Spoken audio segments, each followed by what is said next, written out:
Hi there, and welcome to another edition of Israel Explained.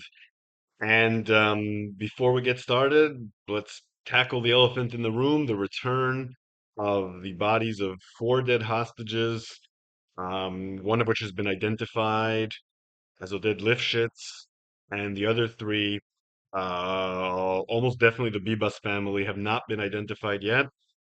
Hamas turned it into the usual three-ring circus. Um, I don't even know what to say about that.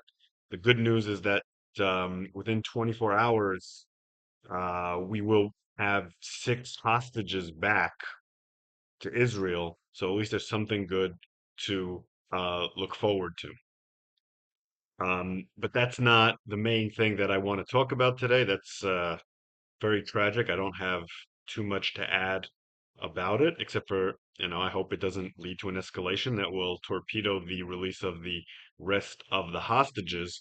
What happened today that could have a lot of long-term effects on the conflict is the detonation of some bombs and others that were found in Gush Dan, the area of Tel Aviv.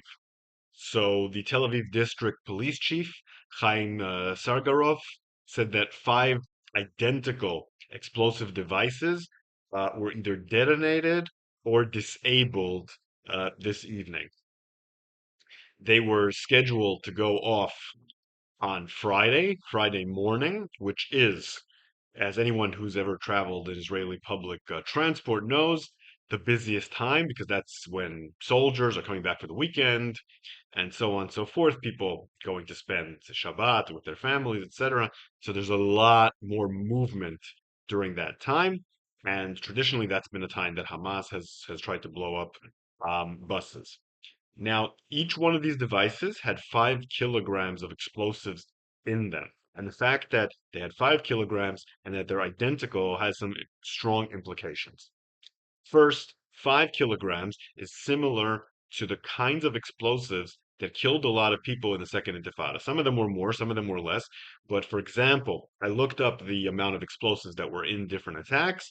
5 kilograms was like the number 20 bus line that blew up in Jerusalem in 2002 and killed 11 people. So it's that kind of charge, the kind that would kill a lot of people in a bus. And the attempt was to make five of these, probably knowing one or two would fail, but hoping to get several of these. The fact that they're identical is very important, is because it shows industrial capacity.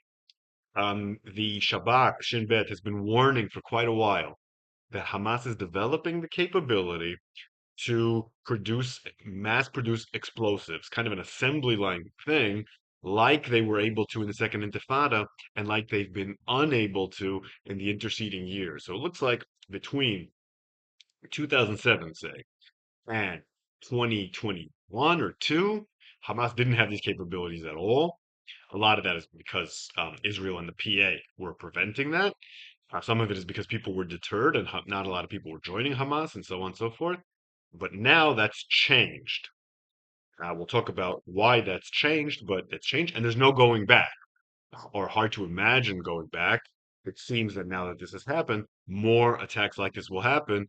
Hopefully, luck will hold out again and it will be prevented in various ways. It's not easy to do this kind of thing. Hamas failed now, but once enough attempts are tried, inevitably, law of averages means that unfortunately some may get through. So, what do we know about who did this? Well, we have a lot of strong clues. According to some media reports, not others, it said that on one of the explosives that this is revenge from Tulkarm. Tulkarm being, of course, a city in the West Bank where there's been a lot of activity of the IDF and a lot of activity of Hamas. One of the major cities, along with Jenin, where this is happening. Another explosive reportedly said this is for Sinwar, and Nasrallah, and Def. So, yeah, it looks like it's coming from Tulkarm and it looks like it's coming from Hamas. Reportedly, a Telegram channel that represents the Tulkarm battalion of the Hamas had the following report. Quote, The revenge of the martyrs will not be forgotten so long as the occupier is present on our land. This is a jihad of either victory or martyrdom. End quote. So we're talking about here is a kind of declaration of intifada from the West Bank. Um, I would argue that Israel's been involved in a second intifada since 2023, uh, well before the October 7th massacre. I think if you look back, maybe late 2022 to be more precise. If you look back, there was an escalation in the West Bank at that point. If you look back, Hamas in Gaza was preparing for its attack starting from that point. That was a real turning point in the conflict. What we're seeing now is just more and more development of that intifada. I don't see this as the beginning of one. I think it might signal the shift of fronts from Gaza to the West Bank, which is a nightmare scenario for Israel. And it also explains why Hamas might be willing to go to a ceasefire and focus on another front. So Israel Katz, the defense minister, said, quote, in light of the severe terror attack attempts in the Tel Aviv area by Palestinian terrorist organizations against the civilian population in Israel, I instructed the IDF to increase the intensity of the counterterrorism activity in the Tulkarm refugee camp and all the refugee camps in Judea and Samaria. We will hunt down the terrorists to the bitter end and destroy the terror infrastructure in the camps used as frontline posts of the Iranian evil axis. He also added, residents who give shelter to terror will pay a heavy price. Quote. So those are the kind of quotes that we heard more about Gaza than about the West Bank in the past. Katz has said similar things. There is a warning here that the civilian population is going to suffer, which is not typical for warfare in the West Bank. Shows an escalation. I think that comes with the willingness that Israel has now to consider deporting the population in Gaza. There's definitely, how do we put it, less sensitivity towards the needs of the civilian population, more of a willingness to treat them almost as combatants, sometimes in contravention to international law. Now, you have to keep in mind that since the war started in Gaza, 13 soldiers have been killed in the West Bank, and at least 553 Palestinians have been killed. Other numbers have it up to around 900. About 100 of them have been children, including some incredibly tragic events. And that's where we are. So, what we're going to see now is an escalation of something that's already quite escalated. But why is this happening? And why are we now seeing that Hamas has the capability to launch the kind of attacks that it launched during the Second Intifada and hasn't been able to since? What's changed over the last couple of years? Maybe the most important thing, certainly one of them, is that Iran has been putting a lot of effort into smuggling explosives and other weaponry into the West Bank through Jordan. And Israel has had limited success in stopping that.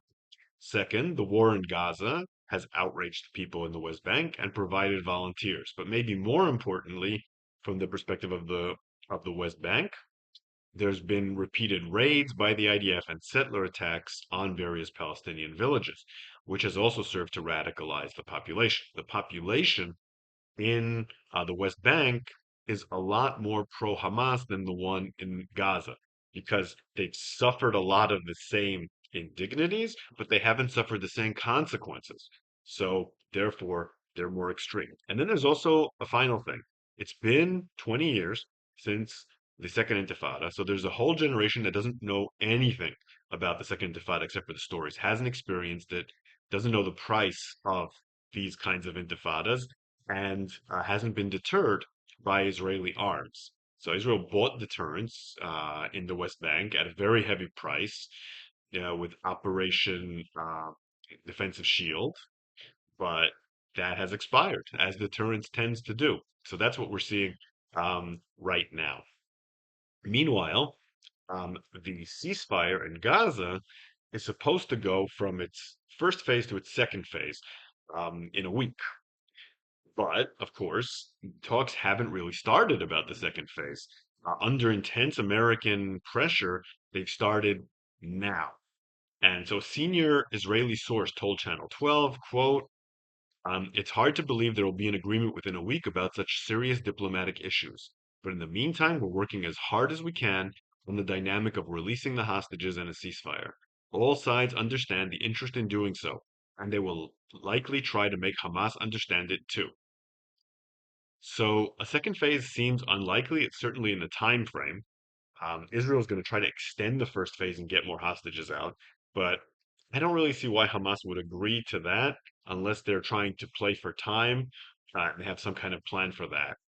And as a reminder, we have 30 hostages that are still alive in Gaza. They need to be brought out. So even if Israel plans to renew the fighting at some point, there's really no reason right now not to come to a second phase agreement and get the hostages out, aside from some very well-known political obstacles to doing that. Meanwhile, just today, the president of the Palestinian Authority, Mahmoud Abbas, said the following, quote, "We want to return to Gaza. We want a two-state solution.